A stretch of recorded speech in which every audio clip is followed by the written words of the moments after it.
turabasuhuje. Umutwe wa M23 wongeye kugaragaza ubufatanye bukomeye bw'igisirikare cya Repubulika ya Demokarasi ya Kongo ndetse n'igihugu cy'Ububiligi bahishuye ibyo basanze mu mujyi wa Uvira ubwo bawufataga. Hari ibyo Uburundi noneho bukoze ku Rwanda. Uburundi bucanye umuriro ku Rwanda butangaje ibintu bikomeye cyane nibigera kuri Trump biribuze kugenda bite. Ese Qatar yo iribuze kubyakira gute?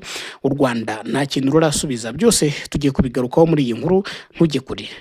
Wowe utarakora subscribe turagusabye ngo yikore hano kuri News Lab TV, tujye tubasha kwibanira muri aya makuru tuba twaguteguriye, kandi notification ujye ubasha guhita ubona ko dushyizeho inkuru, ujye ubasha kubimenya byose. Umutwe wa M23 ubwo wafataga Uvira ku itariki 9 z'ukwezi kwa 12, hari ibyo wagiye ugaragaza bitandukanye wasanze muri uriya mujyi, nubwo utawutinzemo ariko wagiye ugaragaza amwe mu mashuri yari yaragizwe aho ingabo zararaga, zimwe mu ntebe z'amashuri zacanwaga n'ingabo, ndetse igaragaza n'amabuwate akomeye y'abasirikari b'u Burundi yarimo amasasu, yarimo ndetse bagaragaza n'izindi ntwaro bagiye bafata muri uriya rugamba. Umuvugizi rero wungirije uriya mutwe wa M23 yitwa Dr Oscar Barinda yahishuye ibindi bintu abantu batamenye. Avuga yuko ubwo abarwanyi b'uyu mutwe bari bageze mu gace ka Ruvungi ni hariya mu kibaya cya Rusizi, uziko intambara yatangiye, ingabo za M23 zari muri Kamanyora ziraswa ibisasu byaturukaga mu gihugu cy'u Burundi. Ejo bundi hari umuyobozi watangaje ko muri Kamanyora haguye ibisasu 150 byose byarashwe n'ingabo z'u Burundi ndetse na FARDC na Wazalendo. Ubucyo kibaya cya Rusizi cyabayemo intambara ikomeye kuva ku itariki 2 gukomeza kugera ku itariki 9 ubwo habohorwaga Uvira igafatwa. Icyo gihe rero ubwo bageraga ahitwa Ruvungi, agace ka Ruvungi basatiraga umujyi wa Uvira kuko baburaga Sange urebye niyo yari isigayemo ikomeye cyane. Ruvungi habereye intambara mbi cyane, haguye abasirikare b'Abarundi barenga 100, habura abandi bafashwe mpiri benshi. Icyo gihe rero ngubwo bari bageze muri uyu mujyi wa Uvira, bageze muri Ruvungi basatira Uvira, ngo bagize gutya bagwa ku ntwaro nyinshi cyane. Izo ntwaro Ububiligi ngo bwari bwarazoherereje FARDC n'Abarundi, ariko ngo zari zitarakoreshwa ari mutupi. Ibi ngibi bikanyibutsa ubwo M23 yafataga Goma, yafashe intwaro kugeza ubu ngubu M23 ihamya ko izo ntwaro ishobora kuzikoresha imyaka 20 idakeneye kugura izindi ntwaro. Ni intwaro nziza, intwaro ziremereye, intwaro zigezweho yaguyeho kuri Goma. Igize rero no mu mujyi wa Uvira ngo yaguye kuri izi ntwaro nshyashya zitarakoreshwa, Ububiligi bwari bwarahaye FARDC ndetse n'igisirikare cy'u Burundi ngo bazikoreshe mu kwica M23 kugira ngo idakomeza. Ni mu kiganiro rero uyu muvugizi wungirije Dr Oscar Barinda yagiranye n'ikinyamakuru Imvaho Nshya, akavuga ko ifatwa rya Uvira ryaturutse ku bushotoranyi bw'igisirikare cya Kongo, kuko ngo aricyo cyabashotoye kikabarasaho mbere, bigatuma nabo bashaka uburyo bari buze kwirwanaho kugira ngo baze gukira ayo masasu barimo boherezwaho. Na masasu y'urufaya barimo bagenda baterwa na kiriya gisirikare cya Repubulika ya Demokarasi ya Kongo, Wazalendo ndetse n'Abarundi bafatanyije na FDLR. Barinda rero ati buriya akenshi nubwo RDC yemera ibintu mu biganiro, ariko ibifite ikindi kintu kibyisha inyuma. Twari turi muri Kamanyora n'igice kimwe cya Katogota, twiturije tuhamaze amezi 10 baradutera, boherezaga amabombe muri Kamanyora, basenya inzu, bica n'abantu. Harimo n'ayaturukaga mu gihugu cy'u Burundi bafatanya. Turafuka tuti tugomba kwirwanaho. M23 ngo aravuze ati tugomba kwirwanaho. Dr Barinda yavuze ko ibyo bintu aribyo byatumye begura intwaro bagana mu mujyi wa Uvira, ariko agaragaza ko ihuriro ry'ingabo bahanganye nta bunararibonye ku rugamba rifite, ariyo mpamvu babatsinze bakagenda bakabafatana umujyi wa Uvira, nubwo nyuma baje kuvamo, ariko ntabwo bikora yuko bari bawufashe, bari banawugezemo bakawumaramo ndetse n'icyumweru. Wafashe ku itariki 9 barekura ku itariki 16 nibwo batangaje ko bavuyemo. Ati bari bafite ibikoresho byinshi, avuga ko ngo nk'Abazalendo ngo ari abantu b'abasivili b'amabandi bahawe ibikoresho by'intambara batazi kubikoresha, nta n'amahugurwa bigeze bahabwa.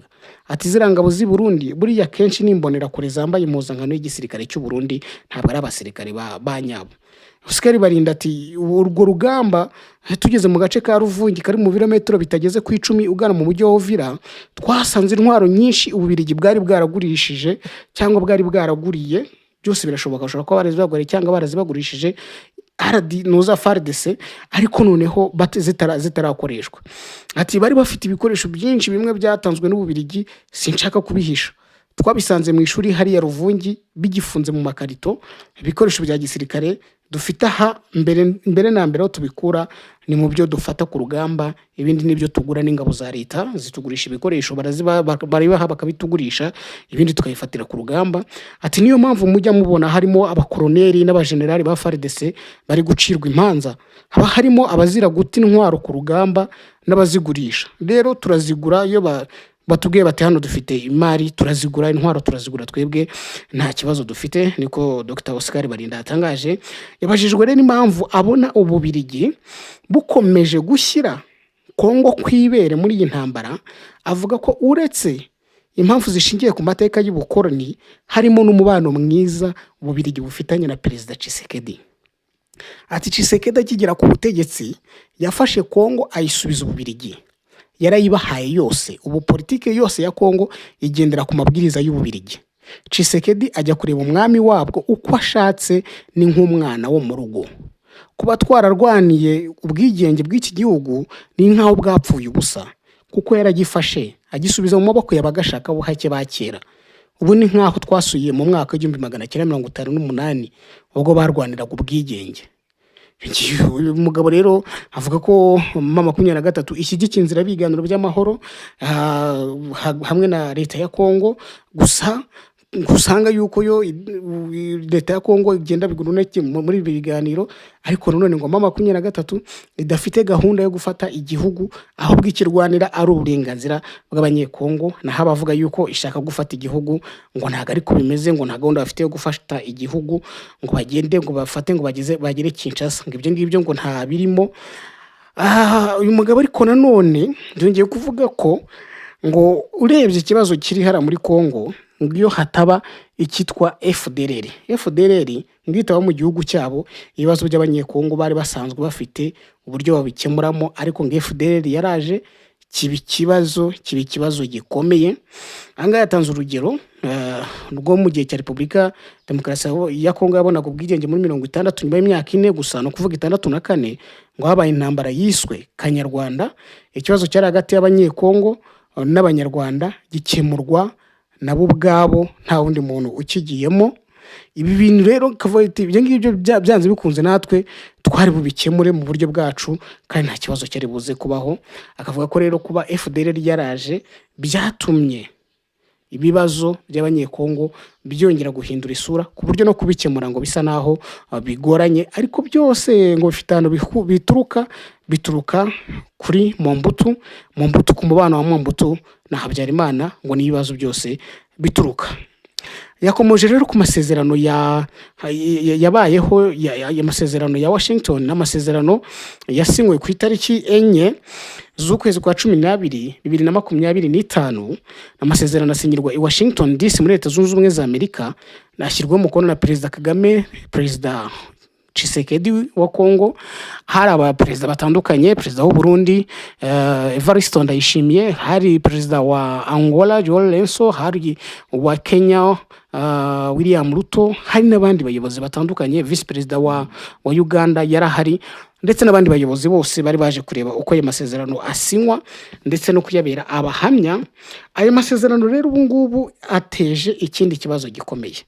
Ayo masezerano Kongo niyo yakunze kuvuga yuko ngo amasezerano ngo Rwanda ngo rwishinga amasezerano, ngo gufata Uvira ngo byisha amasezerano, baraza babishyigikirwamo na Leta Zunze Ubumwe za Amerika, nazo zisa naho binyuze muri Marco Rubio, umunyamabanga wa Leta ushinzwe ububanyi n'amahanga, ndetse ngo byaje no kugeza ku cyo bamwe bita igitutu, nubwo abandi bavuga yuko ari inama y'abahuza. Ibyo ngibyo byaje kugeza mu kuba 23 yaravuye mu gice cya Uvira, bavugaga ko ari ukwica amasezerano kandi bakabitwerera u Rwanda. Icyo gihe 2023 iva muri Uvira ivuga ko yabisabwe n'umuhuza bwa Leta Zunze Ubumwe za Amerika, ivamo iragenda nubwo arabibona ukundi. Kugeza ubu rero yabo Burundi buvuga yuko atari 2023 yafashe Uvira, ahubwo bakavuga ko Uvira yafashwe n'u Rwanda. Kuri ubu rero ubwo Burundi bunakomeje kugenda bugaragara rimwe na rimwe bavuga yuko u Rwanda rushaka gutera Burundi. U Rwanda nta kindi kintu rugamije, twebwe turiteguye. Bafunze imipaka, bavuga ko cyane cyane nk'umupaka akavimvira kuri Uvira, havuga bati n'ubundi gufunga umupaka w'u Rwanda ko Kanyaru ugafungura wa Kavimvira n'ubundi nta kintu waba ukoze, kuko n'ubundi Uvira abariyo n'abanyarwanda, kandi n'Akanyaru wambutse n'ubundi ugera mu Rwanda. Ati Uvira ubu ngubu bisa naho yabaye u Rwanda rwa kabiri. Niyo mpamvu igihe tuzafungurira umupaka wo kuri Ruhwa hariya Nemba, ni nacyo gihe tuzafungurira umupaka wa Kavimvira. Ati n'ubundi byose bizaba ari kimwe, tuzatwemeye kongera kubana n'u Rwanda, n'ubundi tuzafungura imipaka. Ubwo Burundi rero bukomeje kugenda buvuga ayo magambo, buvuga n'uburyo u Rwanda ngo rwashotoye Kongo rukayigabaho ibitero. Ubu ngubu rukaba rugeze kure muri ibyo bitero. Minisitiri w'ububanyi n'amahanga w'icyo gihugu cy'u Burundi yitwa Edouard Bizimana yongeye kugira gutya acana umuriro ku Rwanda, arushinja kwica amasezerano ya Washington ndetse no gukomeza kwagura ibirindiro mu burasirazuba bwa Kongo. Avuga yuko kwagura ibirindiro ari byo bikubiyemo kwica ayo masezerano. Ni ibintu bikavuze bidatandukanye n'ubundi n'ibyari bimaze iminsi nanone bivugwa yuko u Rwanda ngo rurimo gushaka kwagura ibirindiro. Ejo bundi byanagarutsweho na leta ya Kongo mu itangazo ryasohowe na Patrick Muyaya, umuvugizi wa guverinoma akaba na minisitiri w'itumanaho n'itangazamakuru hariya muri Kongo, mu ibaruwa ye kuri 31 z'ukwezi kwa 12, aho yavuze yuko ngo u Rwanda ngo rwereje ngo batayo 3, ngo hariya ngo imwe ngiri Uvira, indi Mwenga, indi Fizi, ngo zose ngo zigamije ngo kuba ngo zafata Fizi, ngo zigakomeza ngo zigafata ngo Karemi ngo muri Tanganyika. Akarima ahantu hafatwa nk'izingiro ry'ubukungu bw'igihugu cya Kongo, naho hana ahantu hafite ikintu havuze kubera kiriya kiyaga cya Tanganyika, ndetse ni n'umujyi ufite ibisobanuro byinshi cyane hariya ku bukungu bwa leta ya Kongo. Icyo gihe rero urumva ibyo bintu byavuzwe nibyo Minisitiri w'ububanyi n'amahanga w'u Burundi Dr Bizimana yongeye gushinja u Rwanda.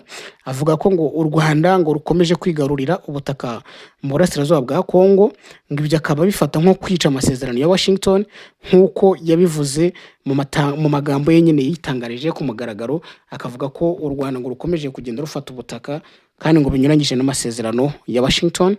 Ati u Rwanda rwakoze igerageza ry'intwaro za kirimbuzi nucleaire, nta ngamba zafashwe, kandi ubu rukomeje kwigarurira ubutaka mu burasirazuba bwa Kongo mu buryo bunyuranyije n'amasezerano ya Washington. Ibi ngibi rero akaba ari we wabivuze, akanenga ngo uruhare rubi rwa Katari ngo ishinjwa ngo gukoresha igitinyiro cyayo mu buhuza, noneho ngo nanone ngikabuza ngo na Leta Zunze Ubumwe za Amerika ngo kugira icyo zikora ku Rwanda, ngo bitewe ngo n'umubano ngo Katari ngifitanye ngo n'u Rwanda, ngakoresha ngo igitinyiro ngifite, ngikabuza ngo Amerika ngo kugira icyo ikora ngo kubibera mu burasirazuba bwa Kongo. Ahangaha harimo ibibazo bibiri ushobora kwibaza. Ese koko amasezerano ya Washington avuga icyo ubundi? Turebuze kuza kwireba nyuma. Ese koko Katari ifite izihe mbaraga zatuma Leta Zunze Ubumwe za Amerika zitagira icyo zikora ku kibazo cyo muri Repubulika ya Demokarasi ya Kongo? Icyo bakoze cya mbere ni ugushyira amasezerano, basaba ibihugu byombi kuyasinya. Iyubahirizwa ryayo rigomba gushingira mbere na mbere ku gahenge. Agahenge intambara igahagarikwa, intambara amara guhagarikwa, hakaba ibiganiro i Doha muri Katari. Ibyo biganiro by'i Doha muri Katari bigatanga umuti wazatuma amasezerano yanga ya Washington ashyirwa mu bikorwa neza, kubera ko ababonetse platform yatuma ashyirwa mu bikorwa, nta ntambara ihari, nta kindi kintu gihari kiyabangamira gituma atubahirizwa. Kugeza ubu ngubu Kongo yanze kujya i Doha muri Katari, cyane cyane ku bijyanye n'agahenge. Kongo ikomeje kurasa kuri 23. N'umuvugizi wayo ejo bundi Ekenge yaje kuvaho yari yabitangaje yuko intambara ikomeje ngo kandi bari mu birometero 7 uvuye ku mujyi wa Uvira ngo niho intambara bari kuyirwanira kandi ngo ntago bazahagarara. Bombe zarashwe ku bwato bwa 23 mu kiyaga cya Tanganyika. N'ikindi kimenyetso kigaragaza ko Kongo yifuza intambara.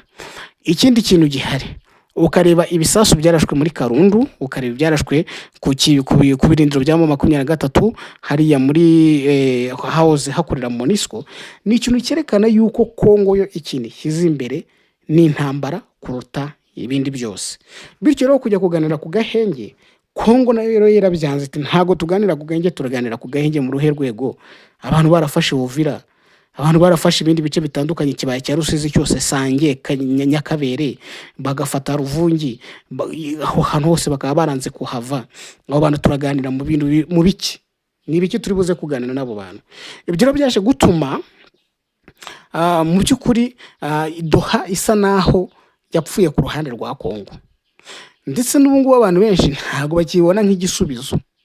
Noneho byagezaho abantu bavuga ngo Trump nakoresha imbaraga nk'izo yakoresheje muri Venezuela kuri Nicolas Maduro, hanyuma arebe yuko ikibazo cyo muri Kongo gikemuka.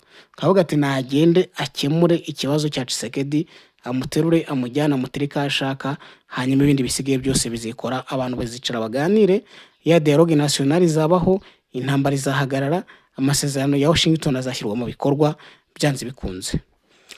Ari amagambo rero aje ya Ministri Bizimana aje mu gihe guverinoma ya Kongo yamaganye mu itangazo ryo kwa 31 nababwiraga icyo yise gukomeza kwigarurira binyuranyije n'amategeko no kwagura ubutaka ku bushake ngo bikorwa n'ingabo z'u Rwanda mu burasirazuba bwa Kongo, cyane cyane mu nkengero z'umujyi wa Uvira. Avuga ko hari extension irimo kugenda ikorwa bakabitwerera ingabo z'u Rwanda. Ukurikije rero itangazo, abategetsi ba Kongo bavuga ko hari ukwerekeza mu majyepfo no kuhagera kwa batayo nshya 3 z'u Rwanda zashyizwe mu misozi miremire ya Uvira, Fizi na Mwenga. Ibyo byose ngo u Rwanda rukabikora, ariko ngo rukajijisha rukiyitirira umutwe wa twirwaniho. Ibyo nta gihamya u Rwanda rwari bihakanye, ruvuga ko ibyo ngibyo atari byo. Kinshasa yemeza ko izo ngendo zigaragaza umugambi wa gisirikare uteguye ugamije gukomereza muri Fizi, hanyuma bagafata icyerekezo cy'ingenzi cya Karemi mu ntara ya Tanganyika. Guverinoma ya Kongo inavuga ko ibyo bikorwa byateje ingaruka ku baturage, ivuga ko barenga 500 bavanywe mu byabo, naho abasivili barenga 500 baricwa kuva mu ntambara z'ukuboza ku muhanda wa Kamanyura Uvira zatangira. Akaba ari amakuru ngo societe civile bahuje, ariko mu 23 igahakana ikavuga yuko ayo makuru atariyo, batagaragaza ahantu bayakuye. Kinshasa rero ikavuga ko ibi bikorwa byose bifatwa ngo nk'ubushotoranyi bugaragara ku busugire bw'igihugu cyayo, ndetse ngo no kurenga ku mategeko mpuzamahanga bikabije, kandi ngo byagiye byisubiramo, ndetse igahakana ibivugwa n'u Rwanda ko ruri gukura ingabo zarwo muri ako gace. Itangazo rya Kongo risaba ko ingabo z'u Rwanda zita ziva mu bice zigaruriye nta yandi mananiza, kandi bigashobora kugenzurwa hubahirijwe umwanzuro wa Loni Kanama k'umutekano 2773 uvuga yuko ingabo z'u Rwanda ngo zigomba kuvariya muri Kongo. Ese ari amasezerano Ministri Bizimana avuga yuko yishwe avuga iki wundi? Amasezerano ya Washington avuga iki? Amasezerano ya Washington avuga ko hagamijwe guhagarika intambara n'umwuka mubi hagati y'ibihugu byombi, hanyuma ariko noneho hakaboneka na platform y'uburyo ibihugu byacuruzanya, cyane cyane ari ingingo z'ubucuruzi, hakaba harimo n'ingingo ariko z'umutekano, kuko ntabwo wacuruza ntiwashora imari hatari umutekano. Hari guhagarika imirwano, gukura ingabo mu gihugu, hakaba kureka gufasha imitwe yitwaje intwaro, hano hagaruka kuri FDLR, hakaba u Rwanda rugasabwa guhagarika ubufasha ngo ruhama 23 n'imitwe nka twirwaneho, ivugwa kubaha ubusugire bw'igihugu. Buri gihugu kigomba kubaha imipaka n'ubwigenge bw'ikindi, nikivogera ubutaka bw'ikindi, hakaza n'ubufatanye mu by'ubukungu, aho bavuga ko mu bijyanye n'iterambere aho ibihugu byombi byemeranyijwe gukorana mu bucuruzi bw'amabuye y'agaciro n'iterambere ry'akarere, bigashyigikirwa na Leta Zunze Ubumwe za Amerika. Hakagenda haza noneho n'ibindi, ariko ikibazo kiri ahangaha ni uburyo amasezerano yasinywe cyangwa biyavugwamo bitari gushyirwa mu bikorwa, ahubwo noneho ngo hakagenda hagaragara ibikorwa binyuranye n'ibyumvikanyweho, gukomeza gufasha FDLR, u Rwanda bakavuga ko narwo rutigeze rukuraho ingamba z'ubwirinzi rwashyizeho, ndetse bakarushinja ko rukomeje gufasha M23 kwigarurira ubutaka, babyita kwigarurira ubutaka, mu gihe abandi bo batabyemera bavuga ati ibyo bintu ntabwo ari byo, ntabyo twigeze dukora, ntabwo ibyo ngibyo ari twebwe twigeze tubikora. Ibyo byose rero bigakomeza kuba agaterera nzamba. Uyu muriro se Uburundi bwakije buvuga ko u Rwanda rwishe amasezerano ya Washington, ndetse n'iki ngiki cya M23 itangaje ibikoresho yafashe Ububiligi bwahaye FARDC, haraza gukurikiraho iki? Haraza gucurikika. Byose rero tubihanga amaso tuze kubireba, cyangwa tuzanabireba mu zindi nkuru zacu, turebe se ibi bintu biri buze kugira izi ngaruka, biri buze gutuma akarere kaza kwitwara gute, cyane cyane mu kibazo cy'umurasirazuba bwa Repubulika ya Demokarasi ya Kongo, umubano w'u Burundi, ndetse Ububiligi bwo bukomeje kugenda bushyirwa mu majwi, kuzana abacancuro, kuzana indege zirimo gutwara abasirikare zibajyana hafi Baraka bitegura imirwano, n'ibindi byose Ububiligi burimo kugenda bushinjwa. Murabizi ko bwacanye umubano n'u Rwanda. Ese ibi ngibi byo bizageza iki kuri aka karere k'ibiyaga bigari? Ese bizazana amahoro? Ese bizakomeza bikurure urwango? Bizakomeza se bikurure amakimbirane? Jya muri comment utubwire urabyumva ute uyu muvuduko w'Ububiligi bukomeje kugenda busapotinga FARDC, ndetse n'u Rwanda rukomeje gukanira ruvuga ko byanze bikunze rudashobora kuba insina ngufi. Bizagenda bite? Dusubire.